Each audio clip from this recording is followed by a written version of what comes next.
Hey, welcome back. Today we will learn about strings. It's a sequence of characters enclosed within double quotes.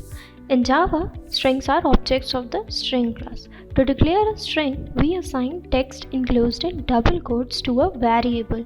For example, let's see. The string is hello world, so we are printing this hello world string.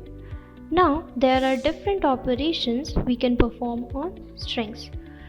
Today we will learn about concatenation and length in strings. String concatenation means adding two strings together. When you add two strings, the second string gets joined to the first string to create a new string. For example, concatenating good and work will produce good work. Now look at this code example. The output will be good work. We have a built-in function in Java to concatenate two strings called the concat function. It is equivalent to the plus operator. Let's see in the example. When you use the plus operator, it automatically converts non-string types into strings and then concatenates them.